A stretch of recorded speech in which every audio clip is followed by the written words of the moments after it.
पटना के डाक बंगला चौराहा पर सम्राट होटल में कांग्रेस के कुछ नेताओं की बैठक हुई। उस बैठक में क्या मुद्दा रहा, क्या चर्चा हुआ, उस पर बात करेंगे। यहाँ जो लोग आए हुए हैं उनसे बात करते हैं कि आखिर यहाँ जो बैठक की गई उस बैठक का खास मुद्दा क्या रहा।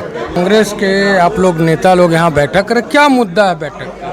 अरे मुद्दा तो पूरा बिहार, कांग्रेस का बिहार का मुद्दा है। थोड़ा और पूछेगा, पूरा बिहार का मुद्दा है। जो आज जो कार्यकर्ता जमीन से काम किया, खेत जोता जाता है, पानी डालता है, बोआता है, जब काटने का टाइम आता है तो उसको कोई और काट के लेके चला जाता है। जिसका सर्वे होना चाहिए उसका सर्वे नहीं होता है। सर्वे उसका होता है जो आज वो ज्वाइन करे और फिर वो टिकट ले एक ही दिन में, उसका सर्वे होता है। और कार्यकर्ता का सर्वे नहीं होता है। कहते हैं 3-3 बार हम हर क्षेत्र में सर्वे के लिए लोगों को भेजते हैं। अगर लोगों को सही में आप भेजते तो कार्यकर्ता को ढूंढते, ऐसा तो हुआ नहीं। कार्यकर्ता तो ढूंढा है नहीं। आज हम लोग दुखी हैं, बहुत ही दुखी हैं, इसलिए कि मेरे राहुल गांधी जी के साथ जो अन्याय हुआ है, कांग्रेसों के साथ जो अन्याय हुआ है, सिर्फ कार्यकर्ताओं के कारण। कार्यकर्ता ही नहीं रहेंगे तो राहुल गांधी जी को कहाँ से हम लोग ले पाएंगे। आज जो हालत है, सिर्फ राहुल गांधी जी को बिहार में अगर बिहार जीतती है तो पूरा देश जीतता है, ये सभी जानते हैं। मेरे राहुल गांधी जी बहुत उसके लिए मेहनत किए, पूरा देश में किए, बिहार में किए, इसलिए नहीं किए जो मेरा हर स्टेट मेरा हो जाए, कांग्रेस को हो, इसीलिए नहीं किए थे राहुल गांधी। लेकिन ऐसा हुआ नहीं। वहाँ के जितने भी प्रभारी हैं उन्होंने चुपके से हर जिसको टिकट देना चाहिए उसको टिकट नहीं दिए, जिसको नहीं देना चाहिए उसको टिकट दिए। और कितना कैंडिडेट को तो बुलाकर टिकट नहीं दिए, और जो आज ज्वाइन किए उसको टिकट दिए। ये क्यों हमेशा कार्यकर्ताओं के साथ अन्याय होता है? क्यों अन्याय? जो मेंबरशिप नहीं लेता है उसको भी टिकट मिल जाता है। ये तो हम लोग को राहुल गांधी जी से हम लोग को इतना ही हम लोग गुहार लगाएंगे, जो राहुल गांधी जी हम सबसे कार्यकर्ताओं से मिले। आखिर ऐसा क्यों इस बिहार में हुआ, इसके लिए हम लोग को जरूर हम लोग राहुल गांधी से हम लोग कहेंगे हम लोग से मिलिए और हम लोग से बात करें। और जब तक वो बात नहीं करेंगे कार्यकर्ताओं से तो समझेंगे कैसे जो आखिर ये हुआ कैसे। चुनाव के समय आप लोग बगावत तेवर में हैं, बगावती तेवर में हैं, इससे जो भी उम्मीदवार उतरे हैं कांग्रेस के उनके सेहत पर तो असर पड़ेगा? नहीं, हम लोग बगावत पर नहीं उतरे हैं। हम लोग इतना ही कहना चाहते हैं, जो भी प्रभारी आए, जो इस तरह के घटना भी घटी है उनको हटा के दूसरे को भेज दे यहाँ, और वो अपना पूरा कैंपेन करें। हम लोग यही चाहते हैं। कोई बगावत यहाँ कोई अब तो चिड़िया चुग गई थी। नहीं, हम लोग को टिकट नहीं मांगना है। अब टिकट कहाँ से आएगा? ये लोग हम लोग को तो करना नहीं। हम लोग सिर्फ राहुल गांधी जी के लिए लड़ाई करते हैं, सच्चाई की लड़ाई करते हैं। आपका परिचय? मेरा नाम सुधा मिश्रा है। मैं बहुत पुरानी कांग्रेसी हूँ। मेरा चंपारण घर है और मैं AICC मेंबर भी हूँ। आज बैठक थी आप लोगों की, बैठक का मुद्दा क्या था? बैठक की मुद्दा ये है कि हम लोग कांग्रेस कमेटी के सच्चे वर्कर हैं, सही ढंग से काम किए हैं और हम लोग का मेहताना नहीं मिला है। हम लोग चाहते हैं कि हम महिलाओं के लिए जो बोला गया था कि महिलाओं कर्मठ होती है, हम लोग सचमुच अपने घर का काम छोड़ करके पार्टी के काम करते हैं। हम लोग का बहुत बड़ा योगदान है। सच्चाई सच्चे दिल से हमने कांग्रेस का साथ दिया है, तो मेरा हक और अधिकार है कि मैं इसके लिए आवाज़ उठाऊं। हम लोगों ने जिस तरह से काम किया है उस तरह से हम लोग को तरजीह नहीं दिया गया और ऊपरी लोगों को बनाया गया है, जिससे हम लोग बहुत दुखी हैं, परेशान है। और हम ये राहुल गांधी जी को मतलब एक संदेश देना चाहते हैं कि कम से कम महिलाओं का हाथ ऊंचा करे, उनकी बात को सुने और समझे कि महिलाओं के साथ क्या क्या कठिनाई होती है। अभी आप लोग इस समय कांग्रेस के खिलाफ आवाज़ बुलंद कर रहे हैं, तो इससे जो वर्तमान में उम्मीदवार लोग हैं उनके सेहत पर भी तो असर पड़ेगा? नहीं, हम लोग कोई बगावत नहीं कर रहे हैं। हम लोग अपनी मांग को रख रहे हैं। हम लोग को जो हक चाहिए वो हम लोग मांग रहे हैं। आपके हक को मारा किसने? अरे हमारे कांग्रेस में कहाँ मिला? ऊपरे वाला लोग आए हैं, उनको टिकट मिला। हम लोग जो जमीन से जुड़े हुए इतने सालों से 82-84 से काम कर रहे हैं, हम लोग का भी हक है ना, हम लोग भी तो समर्पित से लोट पोटर है, तो फिर क्यों नज़रअंदाज किया गया, ऊपरी लोगों को क्यों तरजीह दिया गया।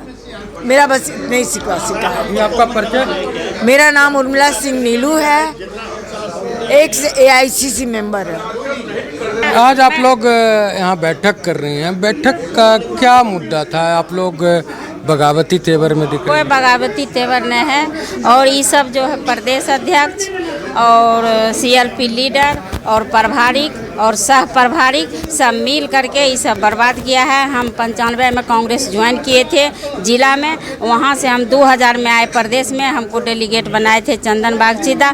2005 में हमारा टिकट ओके हुआ था, दिग्विजय बाबू काटे थे 5 में, 10 में, 15 में और 20 में चंदन जी आए मेरे यहाँ बेलदौर विधानसभा में टिकट लेकर के।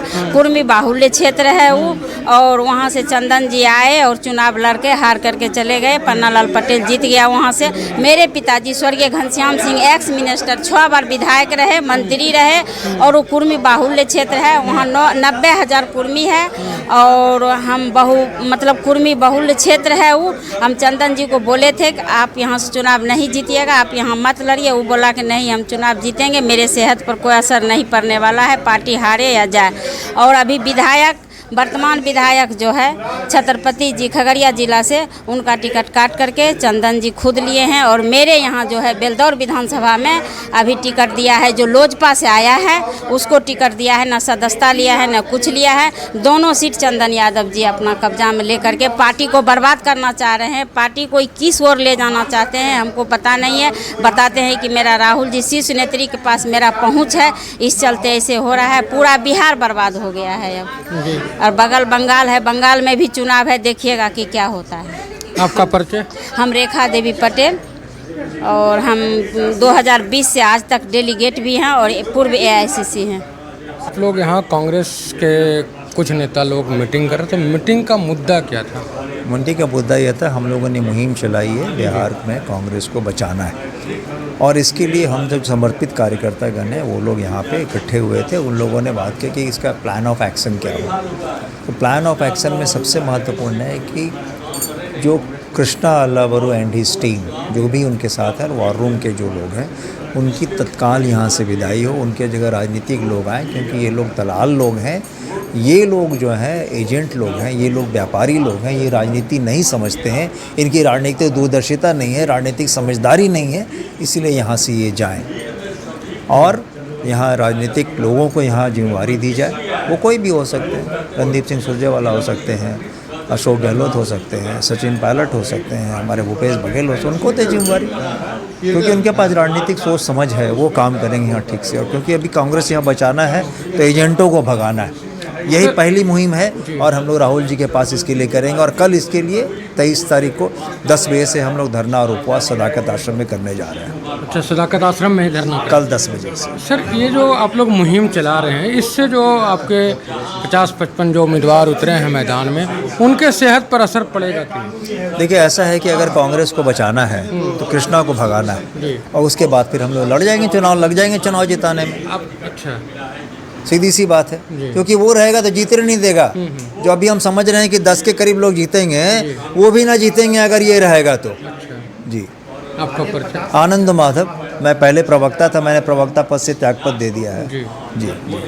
से आनंद माधव जी को साथ में कुछ और महिला नेत्री जो हैं उन्हें भी सुन रहे थे कि कांग्रेस की स्थिति अभी इन जो यहाँ के प्रभारी हैं उन लोगों ने ख़राब कर दिया। बाहर से जो लोग आ रहे हैं उनको टिकट दे दिया गया, और जो यहाँ के जो कार्यकर्ता हैं उन लोगों को टिकट नहीं दिया गया, बुला करके टिकट काट दिया गया। ऐसे में कांग्रेस कैसे मजबूत रहेगी, इसके लिए ये लोग राहुल गांधी तक अपने मैसेज को पहुंचाने की तैयारी कर रहे हैं। साथ ही कल ये सदाकत आश्रम में धरना भी देने वाले हैं। धन्यवाद।